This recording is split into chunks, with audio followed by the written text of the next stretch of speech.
Designing a name resolution strategy. All our computers need a way to find each other on the network, so let's give them one. All right, it's everything you never wanted to know about DNS. We're going to talk about secure name resolution, DNSSEC, the DNS socket pool feature, cache locking and how that prevents certain types of attacks on the server, disjoint DNS namespaces and how they will make your life a living heck. Let's see, application partitions, which can significantly improve performance in Active Directory, by the way. Helps really cut down on replication traffic. Single label DNS resolution is kind of a means of starting to migrate away from good old WINS, which we will not be talking about otherwise. And some brief information about zone hierarchies and delegation. Are you ready? Let's go. If this whole nugget seems like nothing more than a bunch of randomly slapped together DNS concepts, yes, you are paying attention. Congratulations. The concept we're going to start with is DNSSEC, DNS security. Now, before we go there, I want to point out that in an Active Directory integrated DNS zone, in other words, a zone where everything's sort of being maintained in Active Directory, one of the features you automatically get is dynamic DNS. And that simply means that every single time your client computers start, or your servers for that matter, and they get an IP address, even if they've been statically configured with one, they talk to their DNS server and create or update a record there. So that for computers that do have dynamic IP addressing, DNS always has the most recent update. Now the trick is, under DNS, dynamic DNS, when you create a record for yourself, let's say I am server 1, and my IP address is 10.0.0.12, that record is owned by that machine's Active Directory account. Now that means no one else, other than an administrator, no one else is allowed to go in there and change that information. Only server 1 can actually do it. So in an internal DNS setup, that often provides sufficient security. That is not the same as DNSSEC. DNSSEC is designed to provide a different type and a different level and a different kind of layer of security on top of things, and it's most often appropriate for DNS that's exposed to the internet, to the public. So let's talk about what DNSSEC does. It's actually fairly simple. It simply means that when information is put into DNS, the person putting it there digitally signs the record. So you can then, so this relies on public key cryptography. Let's make a little room here. I am the entity that is creating the record. This is me. I have a digital certificate of some time that consists of a private and public encryption key. So when a record gets created, I use my private key to sign that. I'm the only one who has that private key. So the only way that private key possibly could have been used is if I used it. Because if it were stolen or something, then my certificate would be revoked and the private key would no longer be any good. Now, someone else down here queries that record from DNS. All right, they need to find me. This has got my server name on it, server 1. It's got my IP address, 10.0.0.6. Okay, so they've queried that information, and now they need to determine if it's legitimate or not, to make sure that it hasn't been tampered with. So they look at the certificate that's on there that contains my identity in clear text and enables them to retrieve my public key, which anyone is allowed to have. They use that public key to decrypt this portion of the record. The fact that they are able to decrypt it using my public key means it can only have been encrypted with my private key. That means the entire record is legitimate and came from me. So that's this whole purpose of DNSSEC. That's a C.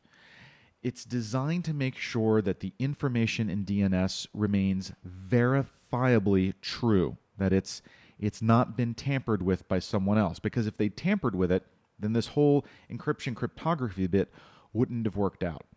So DNSSEC is a very important part of the infrastructure if you're seeking to maintain security and legitimacy on your DNS records. One of the things that DNSSEC is designed to protect against, and possibly the main thing it's designed to protect against, is a type of attack called cache poisoning.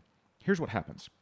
This is your DNS server, right? This is on your private area network or your local area network, your private LAN. And in most cases, your DNS server is not going to be authoritative for the entire universe, the entire world, right? It's only going to be authoritative for your computers. So your users are over here querying that, both for internal addresses, like your file servers and your mail server, but they're also querying it for external addresses, like Bing and Google and MSN.com and whatever else. Well, when they make a query for which your server is not authoritative, it has to go out to the internet. It has to go to someone else's DNS server. And this might be your internet service provider's DNS, or it might be the public internet root DNS servers. Well, if someone is able to intercept that query, they can feed bogus information back to your DNS server. Instead of Bing.com resolving to address 10.0.0.12 or whatever it is, that isn't really it, obviously, you'll get back a spoofed address. Oh, Bing is really at 192.168.12.15. Your server will cache that information and then continue to supply it to other internal users who are querying it. And it caches it for performance reasons so that it doesn't have to go out to the internet fresh every single time. But now it's got bogus information in there. Your users are accessing a web page with the wrong IP address. And if it has been rigged up to look like a legitimate IP address, it becomes very easy to trick them into giving away confidential information, maybe uploading files, giving away passwords, stuff like that. So the ability to insert stuff into your DNS server's cache is a strong attack mechanism. Now, DNSSEC helps avoid that by allowing your DNS server to check the authenticity of that record. If it hasn't been signed by a trusted certificate, then your DNS server will reject it and throw error messages and stuff like that. So that's how DNSSEC gets in. Another technique you can use is called DNS socket port rotation or socket pool. So here's how this works. When your DNS server goes out to the internet, in the old days, it would typically create a connection from a particular source port to a particular destination port on the DNS server it was querying. Now, that destination port is usually 53. That's the well-defined address for DNS. But most DNS servers, particularly Windows, would choose a pretty static port over here. Maybe it's 1234. I don't know if that's used for anything, but let's just say that's what it is. So an attacker could start to predict the DNS traffic that was coming from your server simply by looking for that source port. So a port pool or a socket pool allows your server to have an entire range, 6,000 through 8,000, an entire range of ports that it will use as the originator on that outgoing traffic.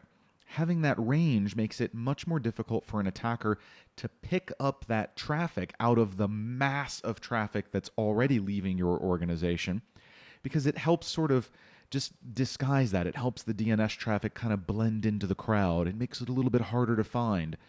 And so DNS socket pools is one important feature that helps further secure against attacks by making it harder for an attacker to figure out what traffic it's supposed to be spoofing in the first place. Here's another feature that's designed to help protect against that. Here's your DNS server again, and it has this cache of all these addresses. Now, when it caches an address, it does so purely for performance reasons, right? So msn.com is x.y.z.a, whatever the address is. This record has a time to live, a TTL associated with it, that typically comes along with the record. So MSN, when they set up their DNS records, say, our time to live is whatever, 300 seconds is a common number. Your server will keep that record in the cache for that amount of time. Now, if MSN.com changes their DNS in the middle of the day, suddenly your information is inaccurate. And so you ideally would like that purged out of the cache, but your server, by default, won't let it go until that TTL has expired. Then it will erase this and re-query the record. But it's not impossible for updated information to come in along with other types of queries. And under normal circumstances, whenever your DNS server gets an update, oh, msn.com is now a.b.c.d. Okay, that's fine. It'll go ahead and update the cache. And that's one way that an attacker can get in. You see, if a request goes out for bing.com and a reply comes back from an attacker with msn.com, your DNS server doesn't necessarily remember that, hey, that's not what I asked for, because it might have several pending requests. It's going to go, oh, look, I got a reply for msn.com. Looks like things have updated. I'm going to go ahead and change it. So there's a feature in Windows called cache locking. And essentially what it does is it prevents this from being overwritten with an unsolicited update. In other words, once something is in the cache, it stays in the cache until the TTL expires. So cache locking gives you enhanced security against cache poisoning that way. So that's a kind of another little thing now. Now, there are some concerns. Cache locking is configured as a percentage value. For example, if you were to set your cache locking value to 50, then the DNS server will not overwrite a cached entry until at least 50% of the TTL has expired. So the default cache locking percent is 100, meaning once something is in there, the TTL has to completely expire before that record can be overwritten. And there's a registry key that's actually set to determine that cache locking percentage. And if the key doesn't exist or isn't set, then it goes to 100. So the next DNS concept isn't really related to security. It's about, well, here's the deal. Let's say you've got a PC. And one of the things you can configure for a computer is its primary DNS suffix. So let's say I configure this guy to use asia.company.com. And I've got another PC down here called, and its DNS suffix is, I don't know, .usa.company.com. These guys belong to a single Active Directory domain named corp.company.com. This is called a disjoint DNS namespace. It will break some network applications because they assume that this DNS suffix is the same as your AD domain. Microsoft does support this. This is something that Windows is designed to deal with. There are a couple of rules you need to remember for things that aren't supported. You cannot give a PC a primary DNS suffix that is different from its AD domain name if this actually exists as a domain or forest name. In other words, if there is a domain called usa.company.com and this PC doesn't belong to it, but it's using that as its primary DNS suffix, that won't work.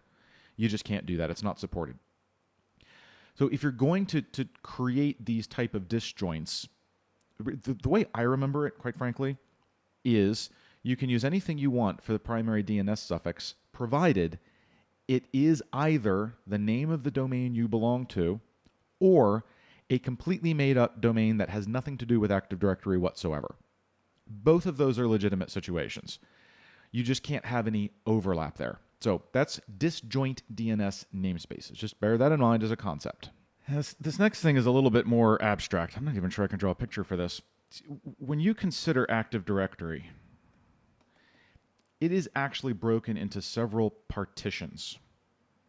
Now, when Microsoft first came up with the idea of DNS integrated zones, so a DNS zone where the information is stored in Active Directory, they put all of the DNS information into the main partition that contains all of the AD information, meaning all of your DNS information had to replicate to every single one of your domain controllers, even to the domain controllers that weren't acting as DNS servers, meaning a lot of wasted replication bandwidth. So way back in the Windows Server 2003 R2 phase, whatever else, they came up with the idea of taking a separate partition, an application partition, and putting the DNS data in there instead. because this is different from the main partition, this has to replicate to all of your domain controllers because it's got your users and your computers and the stuff that every DC needs. Application partitions, though, you can control where they replicate to, and you can even put some boundaries on how often they replicate, so that this partition only needs to be replicated to the domain controllers that are also DNS servers. So you're not wastefully replicating that data all over the place. Now, the downside of this is that if you decide to spin up a DNS server on an existing DC, you will have to make sure that you modify things so that that partition gets replicated there. Not a huge deal. It just means that not every single domain controller can instantaneously become a DNS server just by installing the service, because they won't all have the data. But you can save yourself, well, a decent amount of replication traffic by doing that, depending on how many domain controllers you have that wouldn't ordinarily be DNS servers. The only real caveat to this is before you migrate to this method, if you aren't using it currently, you just need to make sure that all of your computers are kind of running at least like the Windows Server 2003 domain and forest functional level, which hopefully everybody should be on by now. So you can change the replication scope and everything else by using this DNS application partition within Active Directory. Okay, next, random DNS concept. Single label name resolution. In other words, WINS. Yeah, so the Windows Internet Name Service, that old thing that you are probably still using, that Microsoft would desperately like for you to stop using, but you're not going to, that's referred to as single label name resolution because it consists only of a host name, like server 1. It does not include the .company.com multi-label name resolution of DNS. It's just that single label. So in Windows DNS, there is support for single label name resolution as a means of helping ease the transition off of WINS.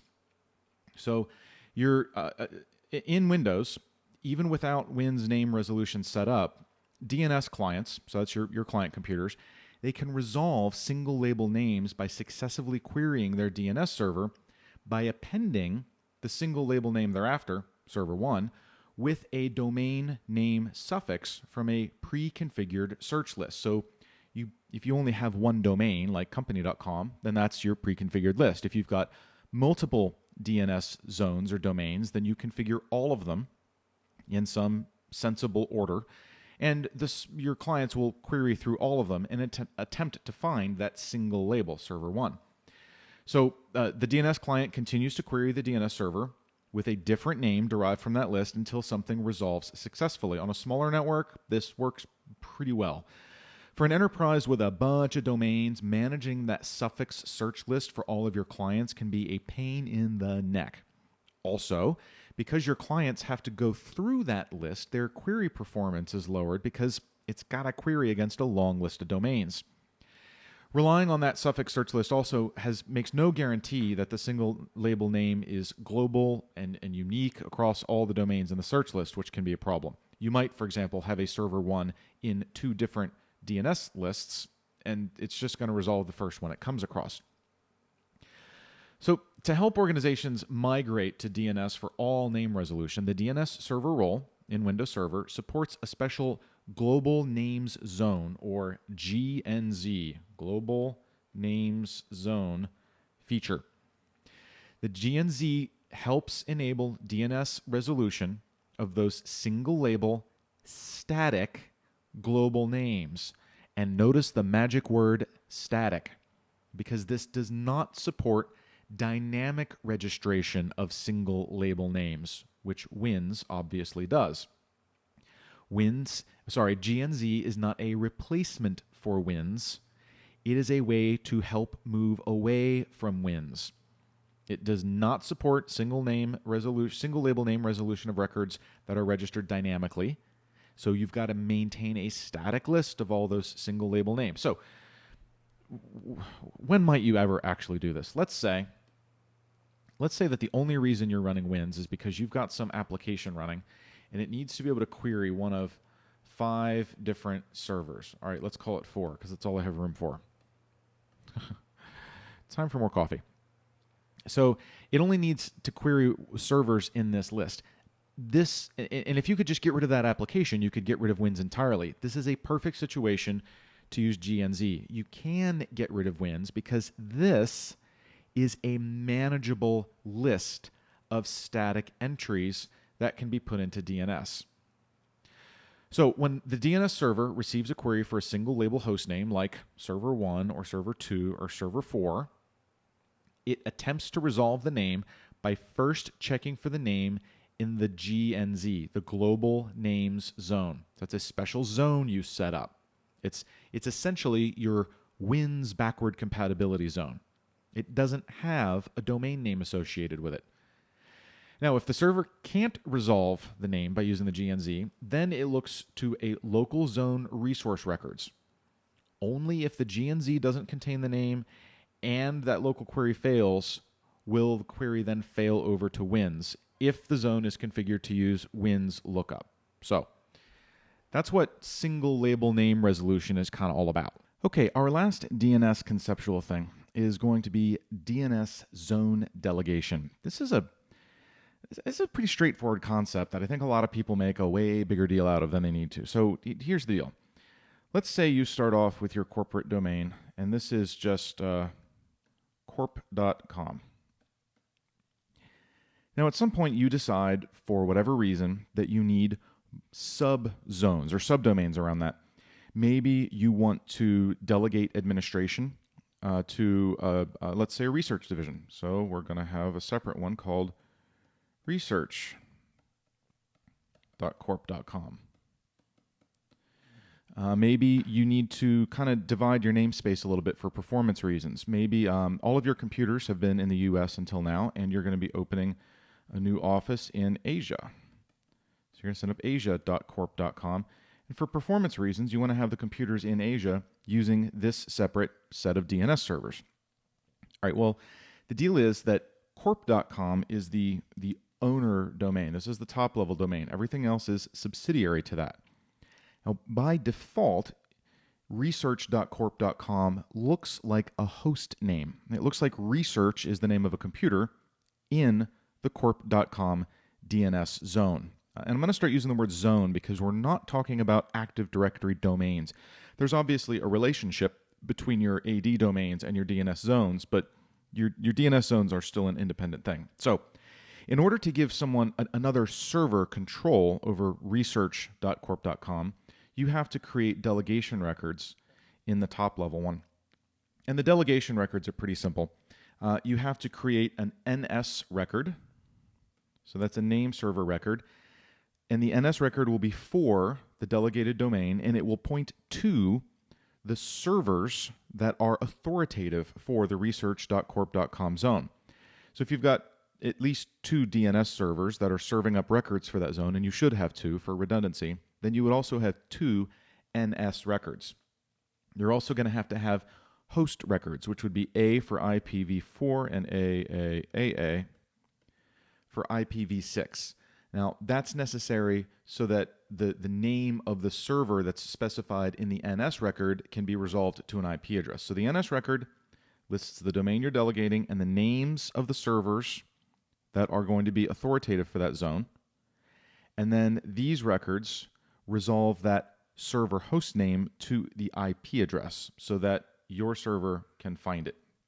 So what happens when someone initially goes after research.corp.com, a server in that zone, they'll go here, they'll get the delegation to research, and then this will give them the actual host name. So that's delegation.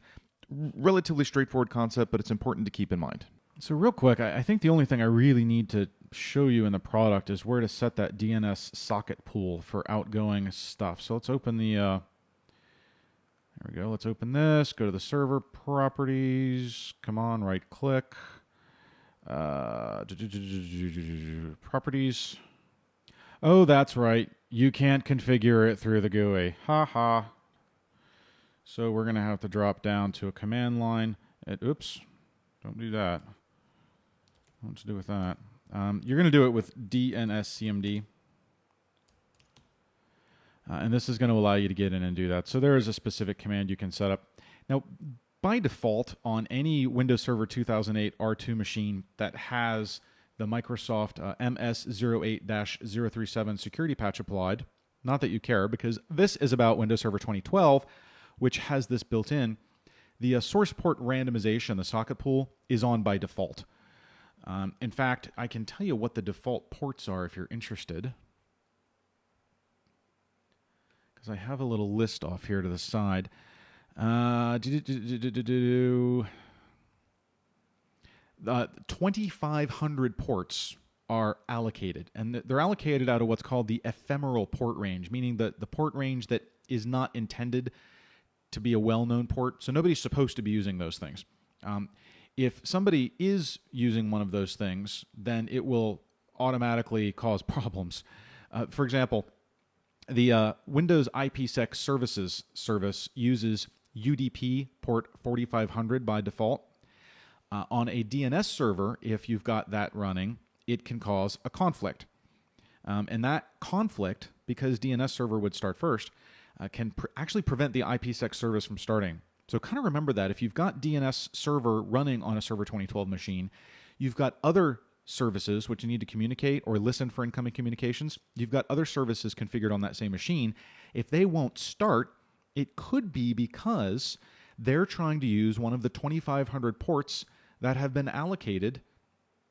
It just randomly grabs these things, as near as I can tell. Yeah, it just randomly grabs them. I'm reading this document right now because it's fascinating. Anyway, there's a couple of registry keys you can do to manage this as well. Microsoft would prefer that you not edit the registry, but I'm going to show you where they are anyway. Let's see here. Regedit. Make this full screen. This is going to be under H key local machine. Going to need a lot more room. System.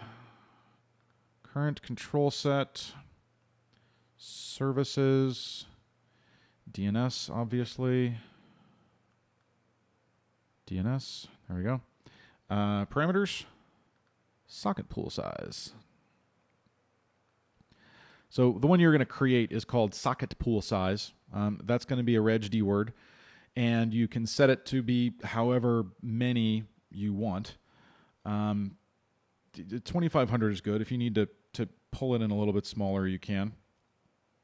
And then you are going to need to restart the DNS server if you do that.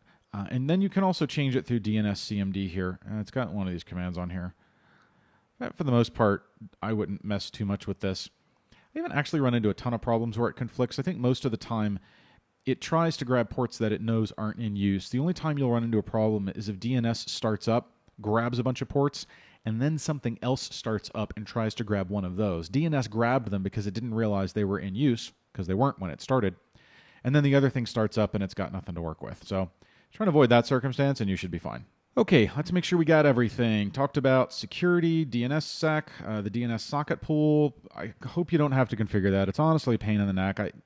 Between the registry keys and the DNSCMD, you need to know that those are the ways to do it, but you're not going to have to worry about the actual syntax. You can always look that up.